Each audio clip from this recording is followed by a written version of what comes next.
Lots of things are great all by themselves and get even better when you combine them with something else into a world of endless possibilities. Let me share a secret recipe. Discover an ingredient that fires your imagination. Choose other flavors to match. Find the best way to cook them. My secret recipe? Cooking without a recipe.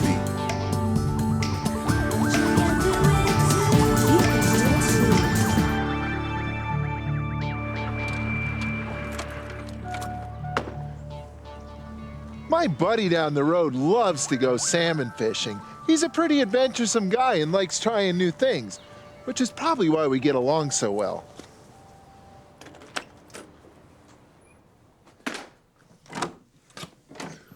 Well, he's coming for dinner tonight, so naturally, I'll treat him to some of his favorite fish.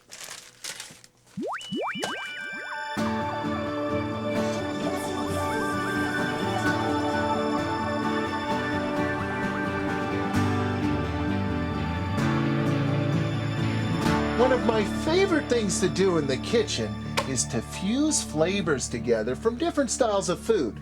Give it a try, and you just might figure out the next macaroni and cheese or Canadian smoked salmon and Japanese seaweed. Let the flavor quest begin.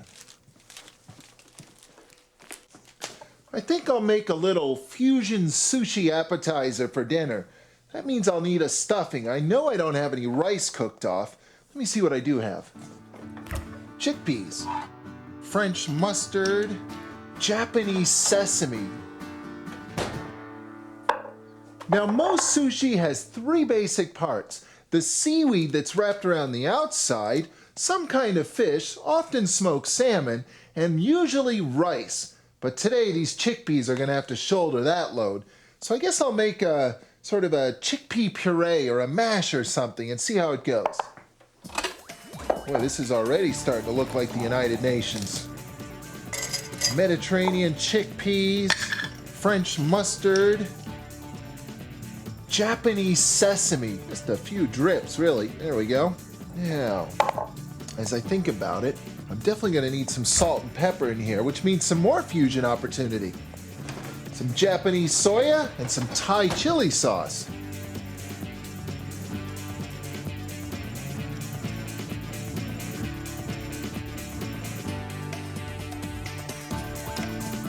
I think a few drops of lemon would be good in there too. While I'm at it, perhaps some universal cilantro.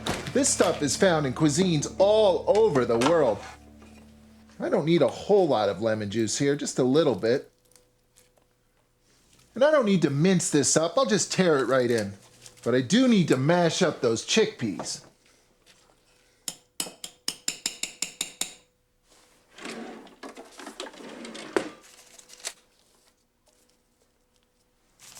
This is called nori. It's actually toasted dried seaweed. It's got a ton of flavor and it's super easy to work with. Check this out.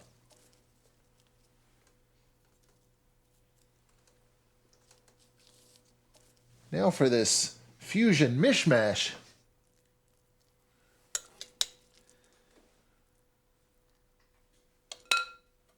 Okay, now this is where the plastic wrap comes in handy. Grab the plastic wrap and fold this over onto itself, just like that. And then roll it up as tightly as you can, kind of like a cigar. There we go. Now it's best when you're cutting sushi to have that seam on the bottom. It just helps hold the works together. And with your knife, nice long draws.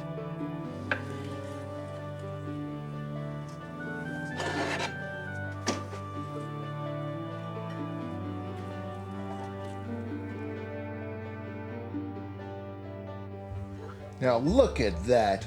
I think I'm going to need a glass of Irish stout to wash this down. Or on a hot day like this, maybe a glass of nice fusion iced tea.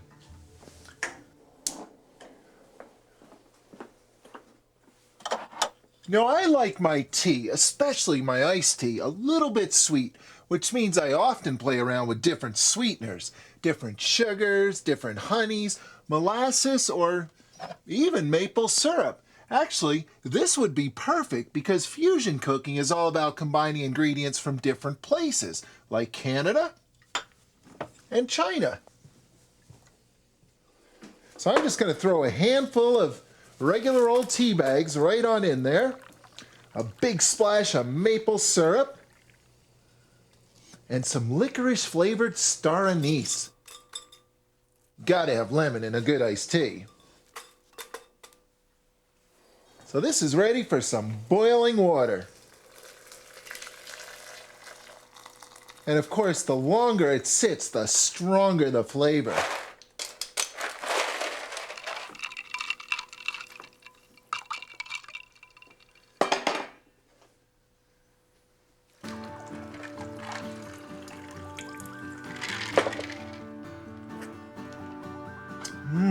Sweet.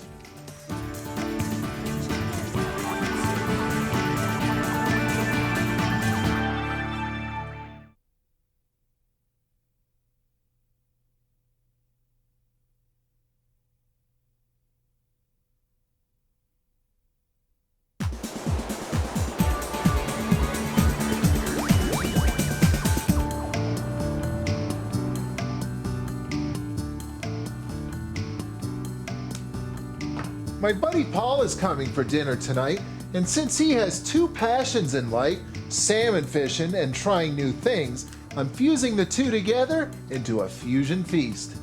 I'm combining ingredients from different parts of the world into a whole that's greater than the sum of the parts.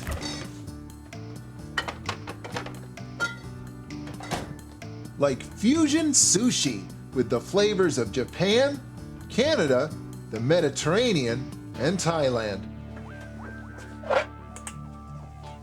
Now here's something I've been meaning to try.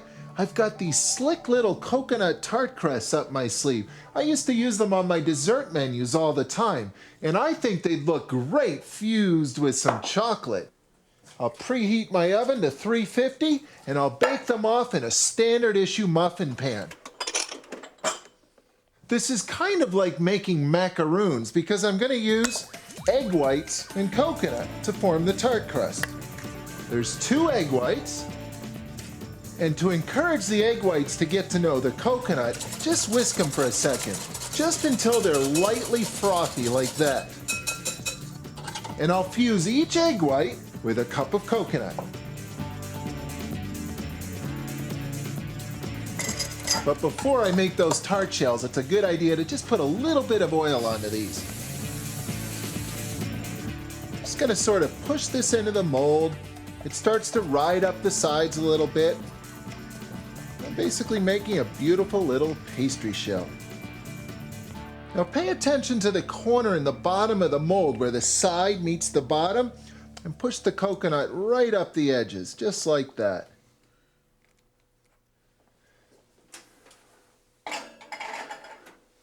Now keep an eye on them. They'll take at least 12 minutes, maybe 15. You'll know they're done when the tops start to turn golden brown. That's plenty of time to get the chocolate ready. I usually melt chocolate and cream together to make a simple tart filling, but it's coconut fusion day today, so I think I'll use simple coconut milk. See how it works. I've got roughly 8 ounces or so there of chocolate, so I want to use an equal amount of coconut milk. Oh, about half that can. That should do it. And as soon as the coconut milk heats up, you're mere seconds away from chocolate coconut nirvana.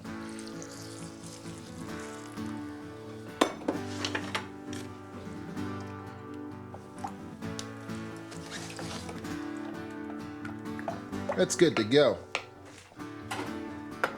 And now for some more coconut chocolate fusion. Good to the last drop. These are ready for the fridge now.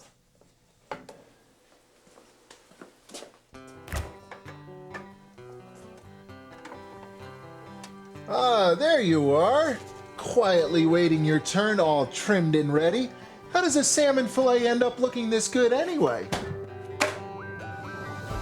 A fresh whole salmon is a thing of beauty, and so are the fillets that await a sharp knife. Cut just behind the gills to remove the head. Remove the two sides by positioning your knife so that it rides smoothly along the top of the backbone all the way to the tail. Repeat on the other side. Trim off the belly bones, using them as a guide for your blade. A pair of tweezers or small pliers will gently tug out the line of pin bones down the center of each fillet.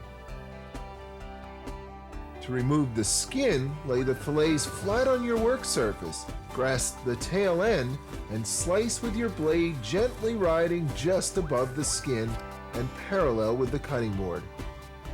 Then simply slice into smaller fillets and get ready to enjoy your handiwork.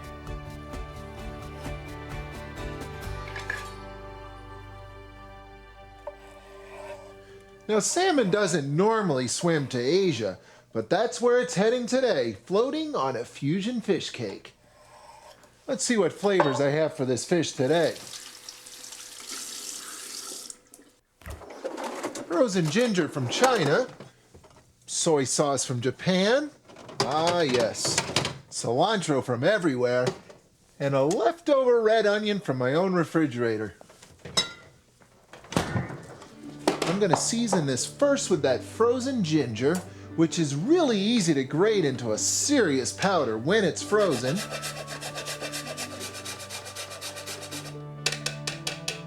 Here's a little bit of salt, the soya.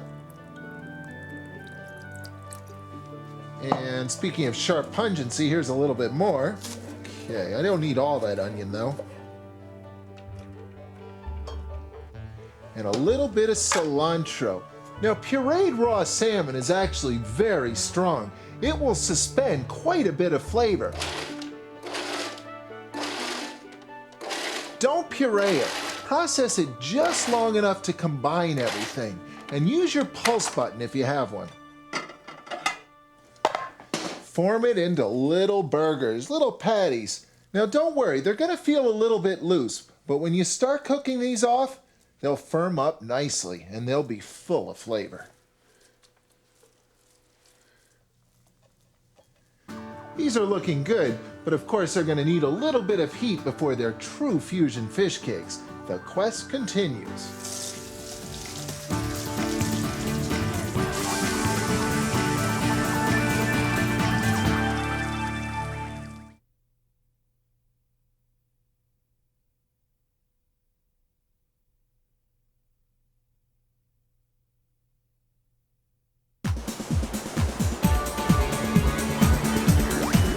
My buddy Paul is always up for something new, so he loves coming over for supper because he never knows what I'm going to surprise him with, like fusion fish cakes.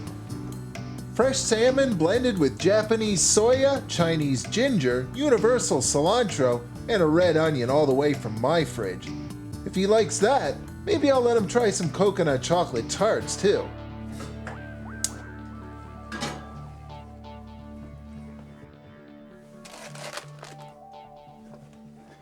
You know, sometimes when you play around with the flavors of the world, you discover ingredients that are easier to work with than the ingredients you're already used to, like Asian rice noodles. These are a lot easier to cook than normal pasta. All you really need is a little bit of boiling water and a little bit of time.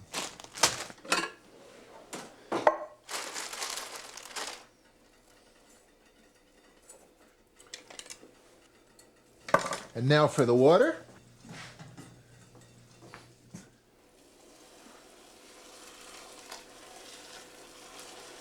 These will soften up in just a minute, and best of all, they'll have this really nice sort of chewy texture. It really doesn't take very long. In fact, these are good to go. They're going to make a great base for a salad. I'll just let those drain for a minute while I whip up a quick fusion dressing. Let's see what I have. Something sour. I haven't used limes to make a dressing in a while. Maybe a spoonful of peanut butter. That'll add some nice flavorful body. And a spoonful of marmalade. Orange goes with lime. Something salty. Soy sauce. Something hot to balance all this off. Thai chili sauce. And a splash of oil. I'm using olive oil, but it really doesn't matter.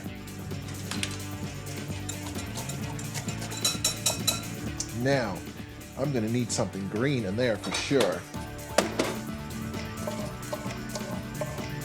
There's some green. Now for some green flavor. More cilantro. I just can't stay away from this stuff. And maybe something orange too. Now for those peanuts. I think these are salted. Yeah, but it really doesn't matter. You can use any kind of peanut, or any kind of nut for that matter.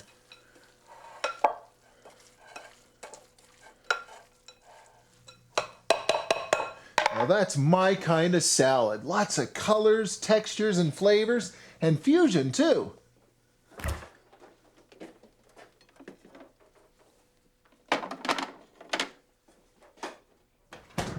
These fish cakes started out in the North Atlantic as farm-raised salmon. Then they took a wild ride on the Fusion Express right through my kitchen to Asia. Now they're back and looking good. I guess you could say they're farmed and wild.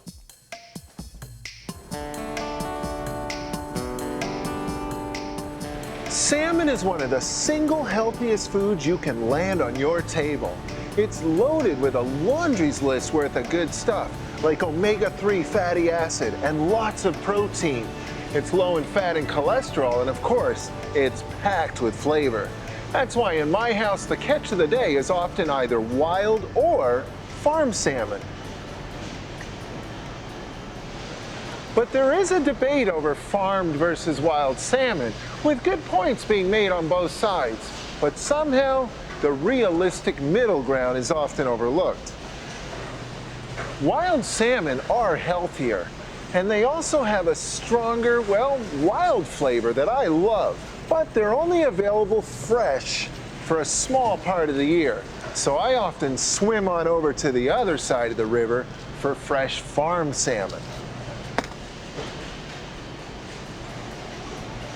Of course, farm salmon are a touch less active, so they're a bit fattier and they have a milder flavor. But hey, that's okay. They still taste great.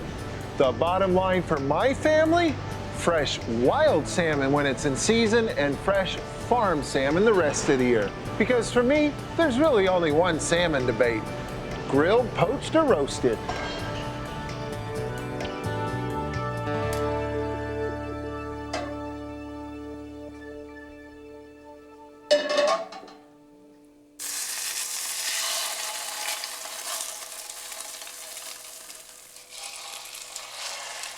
Now these salmon cakes are not really strong enough to stand up on a standard grill. It's better to either pan fry them like this or to bake them in the oven. My buddy will be here any minute, and these are almost done, but I still have a few fusion tricks up my sleeve.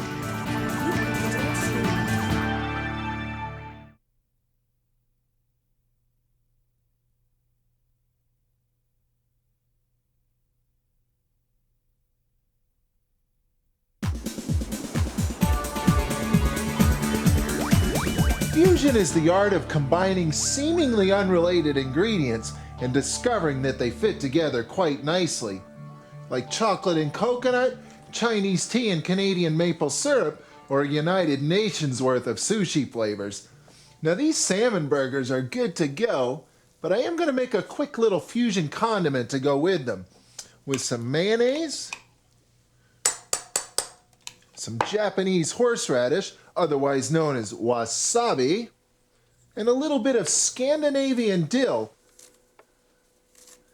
That should do nicely.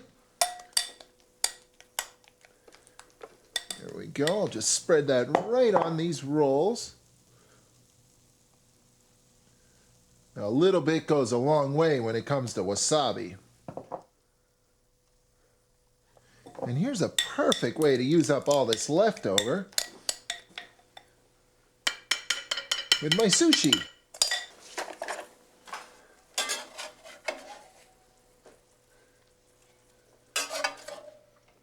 These salmon burgers are looking good. The only thing missing here is one of those square pieces of melting cheese.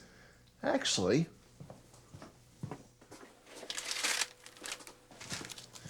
here's something square that'll taste great on those burgers. Some more toasted nori seaweed. Let's just break this right in half. Actually, right into squares. Now, it's not exactly cheese, but it looks good and it definitely tastes great. Cool. That's going to be really good. Now that is a great looking fusion salmon burger, complete with an Asian noodle salad. You know, you can mix and match the flavors of the globe too. Just remember to use great ingredients, keep it simple of course, and before you know it, you just might impress yourself in your own kitchen with a world premiere flavor combo.